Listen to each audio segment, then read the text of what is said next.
안녕하십니까. 증시각도TV 시청자 여러분, 투자자 여러분 반갑습니다. 투자 인사이트 시간이 돌아왔습니다. 자, 오랜만에 인도 투자와 관련된 우리에게 인사이트를 주셨던 CMK 투자자문의 김민수 대표님이 나오셨습니다. 김민수 대표님 소개하겠습니다. 대표님 어서 오십시오. 안녕하세요. 반갑습니다. 네, 안녕하세요. 근데 이번에는 자문사 대표로 나오신 게 아니라 작가로 나오셨습니다. 네, 맞습니다. 네, 인도 관련해서 투자 최고로 저는 본 적이 없는데 10억이 열린다? 네, 맞습니다. 10억 명의 시장이 열린다라는 뜻으로 제 제목을 지었고요. 네. 제 마지막 근무처가 이제 인도 현지 핀테크 기업이었어요. 그리고 글로벌 기관 투자자들 또한 현지 인도 투자자들과 쌓아왔던 그런 경험을 바탕으로 인도의 지금 경제가 어떻게 지금 빠르게 진행이 되고 있는지, 그리고 이를 바탕으로 어떠한 산업과 기업이 수혜를 받을 수 있는지에 대해서 이 책에 담았습니다. 인도 투자와 관련된 국내에 나온 거의 유일한 또는 최초의 관련 책이라고 봐야 되겠죠? 네, 종이책으로는 인도 투자 관련해서는 첫 책으로 알고 있습니다. 그러니까 인도 주식 투자를 할 수 있도록 가이드가 열린 거다 이렇게 보면 되나요? 네, 현재 인도에 상장되어 있는 기업에 다이렉트로 투자를 하는 것은 현재로서는 조금 어렵긴 한데, 네. 다행스럽게도 현재 미래에셋증권이 올 하반기부터 이제 국내 개인 투자자분들이 인도에 직접 투자를 하실 수 있게 그 서비스를 준비 중이라고는 밝혔습니다. 아직은 방법은 없고. 네, 현재로서는 이 ETF나 미국에 상장되어 있는, 미국이나 유럽에 상장되어 있는 DR을 통해서 직접 투자를 하실 수가 있습니다. 아, DR을 발행할 정도면 규모가 좀 돼야 되겠죠? 네, 인도에서 뭐 주요 기업들, 그래서 릴라이언스 인더스트리즈, 그리고 L&T, 인도 금융회사인 HDFC 뱅크, ICICI 뱅크, 네. 이런 뭐 타타 모터스, 우리가 알고 있는 인도의 큰 기업들이 대부분 미국이나 유럽의 이제 런던에 DR로 상장이 되어 있으니까요. 애플이나 테슬라 주식 매매하시듯이 국내 증권사 통해서 직접 거래를 하실 수가 있습니다. 지금 말씀하시는 기업 외에는 아는 기업이 없는 걸로 느껴집니다. 네.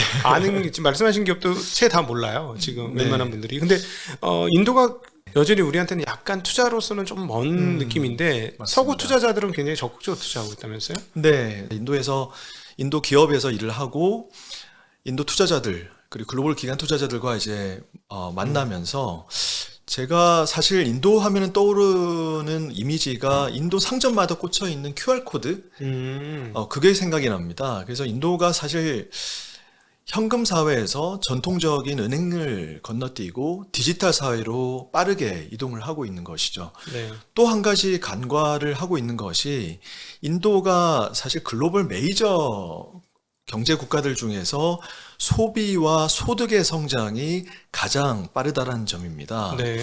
그리고 저는 이러한 성장이 앞으로도 견고하게 유지가 될 수 있을 것이다 라고 전망을 했고, 그 내용들을 이 책에 담았던 것인데요. 10억 열린다에. 네. 네. 그래서 이러한 변화를 감지한 글로벌 기관 투자자들 역시 인도에 대한 투자를 거의 퍼붓는 수준으로 증가를 시키고 있습니다. 제가 인도 변화에 대해서 좀 간단하게 수치를 먼저 한번 말씀을 보면은, 인도의 인터넷 보급률은 모디 총리가 첫 집권했었던 2014년도 약 10% 중반 수준에서 2021년도 말에는 61%까지 높아졌고요. 같은 기간 스마트폰 사용자 수도 1억 명 수준에서 5억 3천만 명, 4천만 명 수준까지 높아졌습니다. 전체 인구의 작년 말 기준으로 약 40%가 스마트폰을 사용을 하는 것이죠.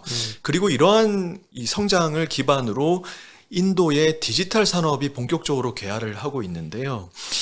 이 디지털 산업이 그동안 인도 경제 성장을 가로막고 있던, 인도 소비 성장을 가로막고 있던 가장 큰 고질적인 문제였던 인도 10억 사회 금융 소외층 문제를 해소를 하고 있습니다. 금융 소외층이라고 하면은 은행 계좌가 없고 현금으로 주로 거래를 하고, 은행 간에 이 계좌도 없고 거래도 하지 않고, 그렇기 때문에 대부분 신용 등급도 없고 대출도 받을 수 없는 인구를 이야기를 하는데요. 이러한 문제가 빠르게 해소가 되면서 인도의 디지털 금융, 소비와 소득의 성장이 본격적으로 성장을 하고 있는 것입니다. 지난번에 나오셔서 어떤 얘기를 하셨냐면 인도 최고의 부자 릴라이언스의 네네. 안바니? 무케시 안바니. 네네. 네, 안바니 그 정말 2조짜리 집에 산다면서요? 맞습니까? 네, 뭐 세계 최고 비싼 집이라고는 얘기를 하는데 그 자식 그 저기 결혼식에 무슨 뭐 빌 클린턴 뭐 우리나라의 이재용 맞습니다. 회장 등등등 해서 네. 세계 유수 사람들이 다 갔다는 바로 그 안바니요. 맞습니다. 네, 그 네. 회사가 릴라이언스가 네. 인도 국민들한테 굉장히 싼 값에 휴대폰 사용할 수 있도록 풀었다라고까지 지난번에 말씀하셨었거든요. 네, 맞습니다. 네. 무케시 안바니가 의장으로 있는 CEO로 있는 릴라이언스 인더스트리 정유 석유화학 기업이었죠. 이 기업이 2016년도에 인도의 4G 이동통신 서비스를 시작을 합니다. 그리고 서비스 출시한 지 6개월 만에 가입자를 1억 명을 모으고요. 이 지오가 쏘아 올린 디지털 데이터 혁명은 실로 엄청난 결과로 이어지는데요. 지오 서비스 직전에는 약 인도 전체 월간 데이터 소비량이 2억 기가바이트였는데 6개월 만에 이 전체 소비량이 5배까지 성장합니다. 10억 기가바이트까지 성장을 하고요. 6개월에? 네. 2021년 3월 기준으로는 72억 기가바이트까지 높아졌습니다. 참고로 중국이 2021년도 월 평균 데이터 소비량이 한 90억 중반 정도의 기가바이트 소비를 하고 있었는데, 그리고 이제 현재는 인도의 이 소비량은 더 높아진 것으로 알고 있고요. 두 번째는 인도의 데이터 가격이 지오 서비스 출시 전에는 4,000원에서 5,000원 수준이었는데 현재는 세계 최저 수준까지 하락을 합니다. 기가바이트당? 네, 맞습니다. 우리나라 같은 경우는 추가적으로 1기가 데이터를 산다고 하면은 약 뭐 8,000원, 만원 수준이 되는 것으로 알고 있는데요. 인도 같은 경우는 대략 어느 정도? 우리나라가 8천만 원, 세계에서 제일 싸면 1,000원? 100원입니다. 네, 100원보다 더 낮고요. 사실 한국과 인도의 인당 GDP 차이가 한 15배 정도 차이가 나는데 한국 대비해서 이 데이터 가격이 100배 이상 100분의 1 수준이라는 점을 감안하면은 실제 어느 정도 이 데이터 가격이 떨어졌는지를 알 수 있습니다. 그리고 이러한 이 변화를 기반으로 말씀드렸던 인도의 디지털 산업이 본격적으로 성장을 하고 있는 것이죠. 무케시 안바니는 이 정도쯤 되면은 상당히 존경받을까요? 나라에서? 그럴 수도 있을 것 같은데. 네, 맞습니다. 무케시 안바니의 이제 릴라이언스 인더스트리즈라는 기업은 정유 석유화학, 디지털 통신, 리테일 각 사업에서 모두 인도에서 1위 업체이고요. 네. 뿐만 아니라 최근에는 신규 사업인 신재생 에너지 사업에도 이제 진출을 해가지고 막대한 규모로 투자를 지금 진행을 하고 있습니다. 그런 점을 감안하면은 사실 릴라이언스 인더스트리즈가 존경을 받을 수 있는, 존경을 받는 그런 기업이라고 볼 수가 있죠. 네, 릴라이언스 인더스트리즈의 이 사업 부분을 좀 설명을 드리면은, 릴라이언스 인더스트리즈는 정유 석유화학, 디지털 통신, 리테일 사업 이렇게 세 개 사업 부분을 가지고 있습니다. 정유 석유화학 사업 부분은 원유 가스부터 석유 사업 부분까지 다 커버를 하고 있고요. 특히 정유 사업 부분에서는 세계 최대 수준의 생산 능력을 보유를 하고 있는데요. 1999년도에 구자라트주 잠나가르에 정유 시설을 가동을 했고 그 이후에 생산 캐파를 늘려가지고 현재는 일 124만 배럴 수준의 세계 최대 정유 캐파를 보유를 하게 되었습니다. 그리고 이를 계기로 인도가 디젤 가솔린 등의 정유 제품 순수입국에서 순수출국으로 변모를 할 수 있는 계기가 되었고요. 릴라이언스 인더스트리즈 같은 경우는 전체 에비타에서 이 정유 석유화학 사업 부분이 차지했던 비중이 2017년도에 약 90% 수준에서 2021년도에는 50% 수준까지 떨어졌어요. 왜냐하면 기타 사업 부분인 디지털 통신과 리테일 사업 부분이 워낙 빠르게 성장을 하고 있기 때문에 그래서 이 디지털 통신 사업 부분은 릴라이언스 인더스트리즈의 자회사인 지오 플랫폼이 담당을 하고 있고요. 지오 플랫폼의 또 자회사인 릴라이언스 지오 인포콤이 2016년도 9월 달에 4G 모바일 브로드밴드 서비스를 시작을 하면서 본격적인 성장을 시작을 했고요. 그리고 현재 가입자가 4억 명이 넘는 인도 최대 이동통신 서비스 업자로 지금 성장을 했습니다. 이 지오의 이 실적을 보면은 2018년도 6조 매출 6조에서 2021년도에는 12조까지 100% 성장을 했는데요. 에비타는 같은 기간 동안 150%나 성장을 했고요.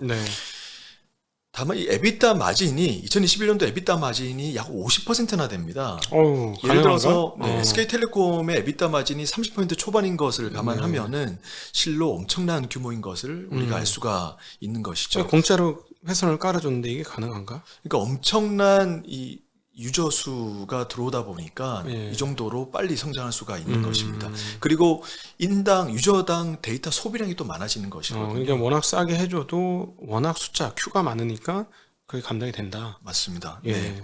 그리고 지오 플랫폼이 지금 다른 사업 부분으로도 글로벌 기업과 협력을 통해서 성장을 빨리 하고 있는데요. 2020년도 4월부터 7월 달까지 글로벌 기업과 글로벌 기관 투자자들을 대상으로 지분 33%를 내주고 약 23조 원의 자금을 확보를 했습니다. 동시에 이제 릴라이언스 인더스트리도 그 당시에 약 8조 원 규모의 유상증조도 같이 했었거든요. 네. 그리고 이제 이 릴라이언스 인더스트리즈의 재무 건전성이 크게 개선됐을 뿐만 아니라 메타와 구글과 같은 글로벌 기업 간의 전략적인 협력 관계가 본격화되기 시작했던 거죠. 메타하고는 현재 이제 메타가 인도의 왓츠앱과 페이스북, 인스타그램 같은 인도 최대 SNS 메신저 기업이거든요. 이 메타의 왓츠앱의 지오 플랫폼의 이커머스 플랫폼 이 자회사인 지오마트가 탑재가 되어서 지금 성장이 엄청나게 빨리 진행이 되고 있습니다. 2020년도 이 당시 식료품 배달 업체인 블링킷과 빅바스켓이 1일 활성 유저수 기준으로 넘버원이었는데 왓츠앱에 지오마트가 탑재되고 나서 1년 만에 이 시장을 1위로 등극을 했고요. 그리고 이제 구글 같은 경우도 이 지오마트에 입점되어 있는 상점주들에게 구글 클라우드를 이용할 수 있게 됐고, 그리고 지금 지오폰 플러스라고 하는 인도 최저가 스마트폰도 구글과 협력을 통해 가지고 인도 시장에 론칭을 했고 빠르게 성장을 하고 있습니다. 그러니까 결국에는 이동통신 서비스 산업에서 스마트폰 산업까지 지금 진출을 하게 된 것이죠. 그리고 이제 이 디지털 통신의 이 실적은 전체 에비타의 약 10% 수준에서 2017년도 기준입니다. 2021년도에는 약 35%까지 빠르게 성장을 했고요. 그리고 이제 리테일을 빼놓을 수가 없는데 리테일 사업 부분은 우리나라 이마트와 같이 인도 내 최대 매출액과 매장 면적을 자랑하는 리테일 소매 기업입니다. 릴라이언스 디지털, 프레쉬, 스마트와 같은 인도 제품 카테고리별 다른 브랜드를 각각 보유를 하고 있고요. 그리고 에이지오, 지오마트와 같은 이커머스 플랫폼도 보유하고 있습니다. 핵심 소매 상품에서 이 이커머스 플랫폼이 차지하는 비중은 약 20% 수준인데요. 핵심 소매 상품이라고 그러면은 의류, 식료품, 전기전자를 이야기를 하는 것입니다. 그러니까 거기 오프라인 자체도 그렇게 발달이 되어 있나요? 아니면 바로 이커머스 자체가 없었던 시장을 만드는 건가요? 그게 궁금해요. 우리나라 같은 경우는 뒤집어진 거잖아요. 네. 인도에서 이 리테일 시장은 사실 엄청 크다고 볼 수가 있죠. 엄청 크고, 그리고 이제 이커머스 시장이 들어오면서 네. 이 성장을 더 디지털 사회로 전환이 되면서 소비의 성장이 일어나고 전체 리테일 시장이 더 빨리 성장했습니다. 그러니까 우리는 이커머스가 오프라인을 뺏어 먹는 개념이잖아요. 네. 쿠팡 나오면서 소위 말하는 이마트라든가 뭐 홈플러스라든가 이런 것도 굉장히 어려워졌는데 네. 그 인도 같은 경우는 기존에 뭐 예를 들어 홈플러스 이마트 같은 게 있었다면 그게 줄어드는 게 아니라 그냥 시장 전체가 커졌다. 네, 이게 되게 사실 중요한 말씀인데요. 인도에서 디지털 사회로 전환이 빠르게 진행이 되면서 제가 좀 전에 말씀드렸었던 가장 그동안 소비 성장을 가로막고 있었던 10억 금융 소외축 문제가 해소가 되면서 소비 규모가 커지게 된 겁니다. 그러면서 전체 리테일 시장 전체도 성장을 했고요. 그리고 이커머스 시장도 지금 동시에 성장을 하고 있는 것이죠. 근데 이제 재밌는 것은 이 릴라이언스 리테일, 인도에서 1위 리테일 기업이거든요. 네. 매출액이 지난 6년 동안 6배 성장했어요. 그리고 이 릴라이언스 리테일로 다시 들어가서 릴라이언스 리테일의 핵심 소매 상품 부분의 매출이 2위 업체와의 이 차이가 약 3배나 달합니다. 3배나 차이가 있기 때문에 확고한 인도 내에서 1위 유통업체라고 볼 수가 있는 것이죠. 네. 그래서 지금 정유, 석유화학, 디지털 통신, 리테일 이 모든 사업 부분에서 인도에서 확고한 1위를 차지를 하고 있는 것입니다. 그러면 이 회사가 이렇게 예를 들어 하나로 통합해서 상장이 돼 있나요? 아니면 각 자회사별로 따로 상장이 돼 있는 건가요? 하나로 통합해서 상장이 되어 있습니다. 세상에 미치겠다. 릴라이언스 그러면 리테일- 삼성 그룹으로 들어간 거네. 네. 삼성그룹, 삼성전자, 전기, 생명, 뭐 보험, 뭐 삼성 건설, 무슨 건설, 그렇죠. 엔지니어, 바이오 뭐 네. 이렇게 다 있는데 이게 그냥 하나로 삼성으로 뭉뚱 거로 상장하고 비슷한 상황이다. 네, 현재는 그렇고요. 근데 다만 이제 지금 지오 플랫폼이라고 메타, 그러니까 디지털 통신 사업을 담당하는 회사 있잖아요. 네. 여기는 미국에 몇 년 내로 상장을 할 예정이라고는 합니다. 왜냐면은 이 당시 메타하고 2020년도에 메타하고 구글로부터 투자를 받았을 때 기업 가치가 70조가 그 당시에 넘었었거든요. 지금 훨씬 더 빠른 성장을 하고 있으니까 뭐 100조 이상으로 상장을 할 수가 있겠죠. 릴라이언스 인더스트리즈는 현재로서는 이 그룹 전체가 하나고요. 네. 국내 투자자분들이 DR을 통해서 투자를 직접 하실 수가 있습니다. 런던에 상장이 되어 있고요. DR 한 주는 인도에 상장되어 있는 릴라이언스 인더스트리즈 보통주 두 주에 해당합니다. NH투자증권과 삼성증권 통해서 직접 매매를 하실 수가 있고요. 제가 지금 신규 사업 부분을 또 이제 한 가지 말씀을 드려야 되는데 이뿐만 아니라 신규 사업 부분도 지금 10조 원 이상 투자를 해서 신재생 에너지 사업에 엄청난 속도로 지금 성장을 준비를 하고 있습니다. 2030년도까지 약 100기가와트 전력을 신재생 에너지를 통해서 생산을 하려고 하고 있고요. 워낙 인도 정부의 신재생 에너지 산업에 대한 인센티브가 크고 그리고 수익 관세가 높기 때문에 릴라이언스 인더스트리즈가 신재생 에너지 산업에서의 이 경쟁력은 빠르게 회복할 수 있을 확보할 수 있을 것 같고요. 이 가동이 본격화되는 2024년도부터는 이익 달성도 가능할 것으로 기대가 됩니다. 이 릴라이언스 인더스트리즈의 전체 실적을 한번 살펴보면은 2021년도에 연결 매출액이 약 120조 원이 조금 넘었습니다. 네. 그리고 에비타 마진이 약 17% 수준인데요. 네. 지난 5년 동안 매출액과 에비타 모두 연평균 약 15%나 연평균 성장을 했습니다. 에비타 성장률이 조금 높았고요. 배당도 하고 있습니다. 배당률은 높진 않지만은 주당 배당금을 지난 5년 동안 조금씩 인상을 하고 있고요. 재무 건전성도 말씀드린 바와 같이 엄청나게 개선이 되었습니다. 2020년 3월 말 기준으로 순차입금 비율이 자본 총계 대비해서 순차입금이죠. 순차입금 비율이 36%에서 2022년 3월 말 기준으로 4.5%까지 낮아졌습니다. 네. 네. 네. 네. 그래서 이런 점을 감안하면은 국내 개인 투자자들, 기관 투자자들 모두 주목해야 될 기업이라고 보여집니다. 네. 사실 이제 릴라이언스 인더스트리즈가 이와 같이 인도 내에서 쏘아 올린 디지털 데이터 혁명 이게 사실 모든 것을 바꿨다라고 지금 볼 수가 있는 것이죠. 네. 아니 그러면은 이 회사가 딱 보니까 한국의 삼성전자처럼 인도에서는 제일 큰 회사겠네요. 네. 그럼 다른 회사는 그럼 넘사벽인가요? 이 회사하고 차이가 많이 나나요? 우리나라 삼성처럼? 그 2위 시가총액을 차지하고 있는 기업이 IT 서비스 기업, 타타의 컨설턴시 서비스라고 IT 기업도 있고요.